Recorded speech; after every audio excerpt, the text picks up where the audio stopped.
Partout en France ce matin, des petits groupes de manifestants mettent des actions très fortes sur des axes stratégiques pour peser au maximum sur le quotidien des Français. Sur la rocade de Rennes, par exemple, des barricades de poubelles et de branches enflammées. Les voitures passent au compte-gouttes. Résultat, 50 km de bouchons. Ça fait 2 heures et j'ai fait, j'étais au feu. Donc j'ai fait 50 mètres quoi. Je devais commencer à 8h30 et là je vois il est, attendez, pas à l'heure, il est 9h35, voilà. Ils ne sont pas très nombreux mais très virulents. Sur ces images, on comprend qu'un camion de pompiers vient éteindre un feu que les manifestants ont provoqué. Ils ne sont visiblement pas les bienvenus. À Caen, blocage total sur la rocade. 14 km de bouchons et des professionnels qui prennent du retard dans leur journée de travail. Il faut faire demi-tour ici et repartir.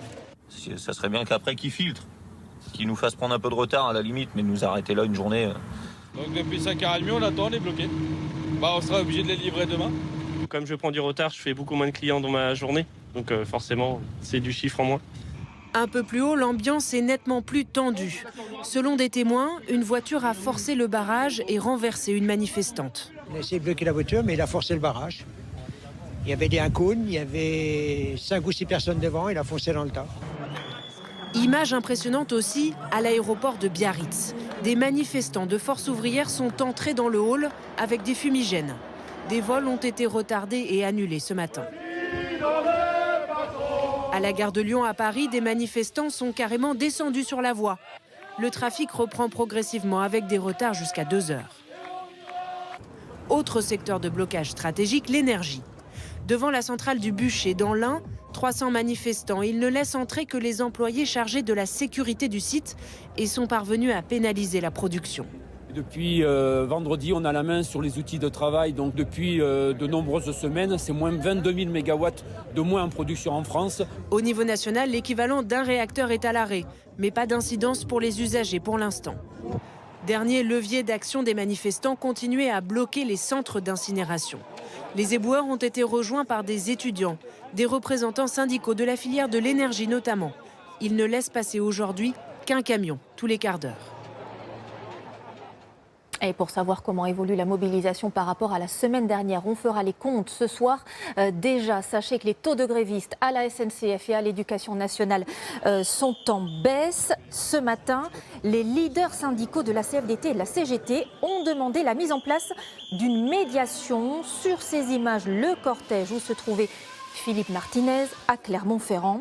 Olivier Véran, porte-parole du gouvernement, a très vite répondu que pour se parler directement, nul besoin de médiation. Fin de citation. Ce mardi, des appels sont aussi lancés pour des opérations villes mortes. Qu'en est-il à Brest? On est avec ceux qui manifestent et avec ceux qui s'organisent. Chloé Ebrel est à Ralagout.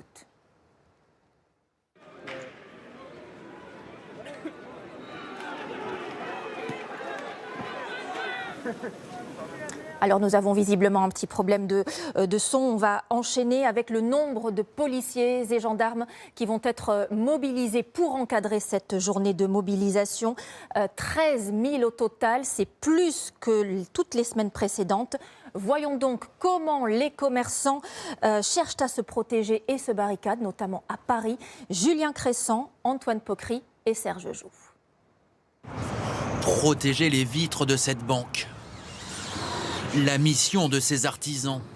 Ils débutent une longue matinée de travail. Combien vous allez en poser ce matin? Pas mal. Je sais pas, on n'a pas le chiffre encore. Sur toute l'avenue? Presque, ouais.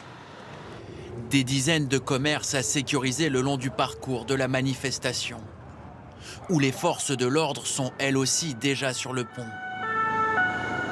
5500 policiers et gendarmes seront mobilisés cet après-midi. Malgré un dispositif hors norme, ce commerçant est inquiet. Il va vite rebaisser son rideau.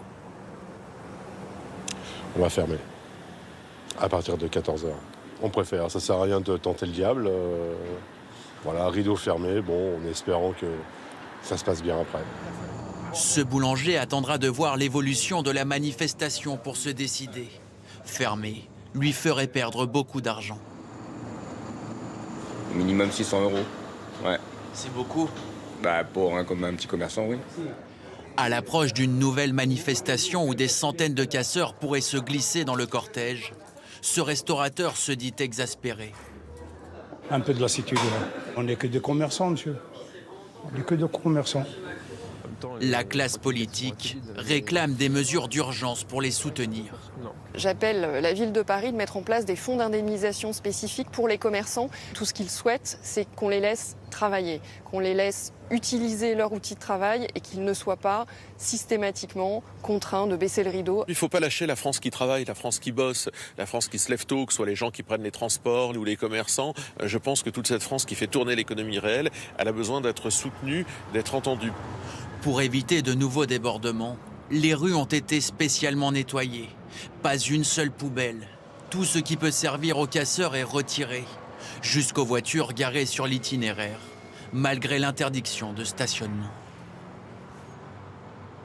Et on revient maintenant à la situation à Brest, puisque dans cette ville, les manifestants ont lancé un appel pour une opération ville morte. Qu'en est-il? On a retrouvé le son de notre reportage sur place. Chloé Ebrel et Tara Lagoutte. C'est une foule de manifestants qui s'est donné rendez-vous ce matin au centre de Brest, pancarte à la main, et bien décidé à se faire entendre. Je lâcherai rien. Je trouve que cette réforme, elle est injuste. Injuste pour les femmes, injuste pour ceux qui travaillent tous les jours. Dans le cortège, de plus en plus de jeunes mobilisés, voire de très jeunes, qui crient aussi leur indignation face à la réforme.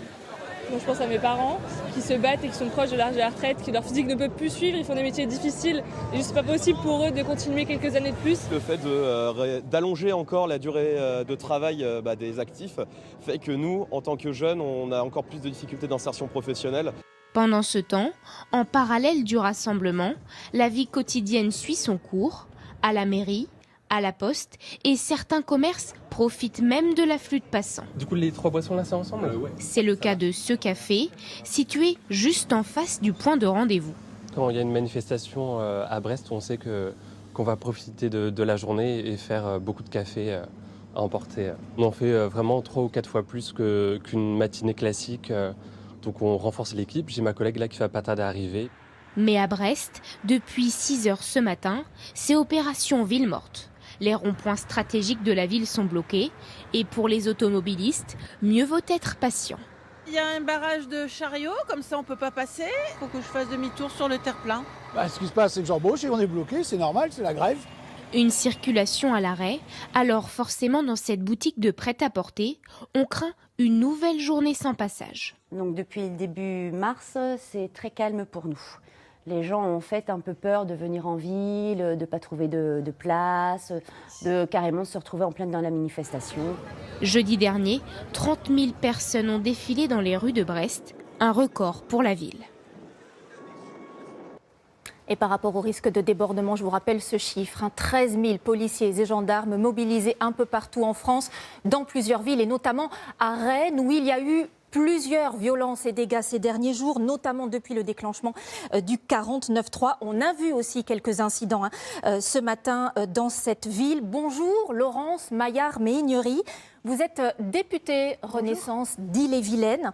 Pourquoi autant de tensions dans votre ville? Est-ce qu'il y a une particularité à Rennes? Alors, comme beaucoup, les manifestations sont protégées par la Constitution, les manifestants protégés par la Constitution, les forces de l'ordre protègent les manifestants, la liberté de manifester est sacro-sainte. Mais il se trouve que souvent, à Rennes, comme d'autres villes, des casseurs se greffent aux manifestants et cassent du mobilier urbain, les vitrines des commerces et viennent discréditer les mouvements sociaux, comme bien souvent, c'est le cas à Rennes, attaquer les bâtiments publics, essayer d'incendier la mairie de Rennes. Voilà, donc c'est des éléments totalement incontrôlables et qui discréditent les mouvements sociaux qui se sont bien passés depuis le début, bien encadrés par les syndicats. Et évidemment, nous regrettons tous ces dérapages qui vont jusqu'à des violences envers les forces de l'ordre. Vous faites vous-même partie des élus qui ont été visés. Votre permanence a été prise pour cible. Comment sortir d'une contestation qui, au-delà des manifestations autorisées, se radicalise ? Eh bien, quand on attaque des permanences, quand on les dégrade, on attaque la République, on essaye d'intimider les élus, d'infléchir leur vote, de les impressionner. Donc évidemment, la loi protège les élus et puis des enquêtes en cours, plaintes sont déposées, bien entendu. Donc quand on arrive à ce genre d'agissement, c'est qu'on n'est pas dans le dialogue et la construction d'un dialogue, bien entendu.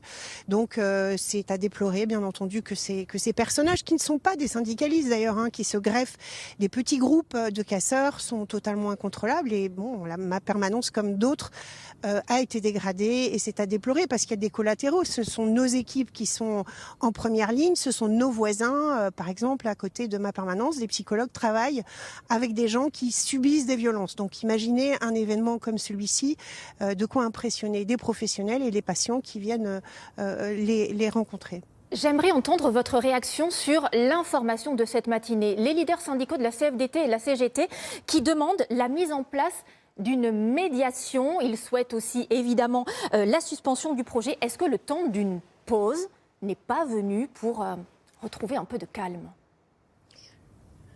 Alors, l'appel au calme, nous le faisons tous. Nous appelons au calme et surtout au dialogue. Il faut impérativement que les organisations syndicales et le gouvernement se mettent autour de la table et discutent pour l'après, pour sortir de cette crise. Et pour discuter, il faut être prêt à le faire. Il y a d'immenses chantiers à conduire, notamment sur le travail, parce que ces manifestations ont révélé, pour ceux qui étaient peut-être moins attentifs, mais les enjeux qui sont autour des conditions de travail, des rémunérations en Bretagne. Vous avez beaucoup de gens qui travaillent dans l'agroalimentaire, dans l'industrie aussi, qui ont des petits salaires, des conditions de travail difficiles. C'est ces sujets qu'il faut mettre autour de la table, qui sont impératifs. On a aussi une Bretagne qui a un taux de chômage très bas par rapport à l'ensemble de la France et des grandes tensions dans les métiers absolument indispensables. Le CHU de Rennes, c'est 30% de postes d'infirmiers qui ne sont pas pourvus. Les métiers dans les EHPAD, les métiers auprès des personnes âgées, difficulté à recruter. Donc il faut travailler sur les rémunérations, l'attractivité de ces métiers, la formation de ces personnels, les possibilités aussi de changer de métier, les reconversions. On l'a vu, c'était de sujets très souvent évoqués pendant les débats sur les retraites. Absolument. Et puis la possibilité de partir plus tôt à la retraite. Ça, c'est un impératif pour ceux qui ont des vies cassées. Merci beaucoup.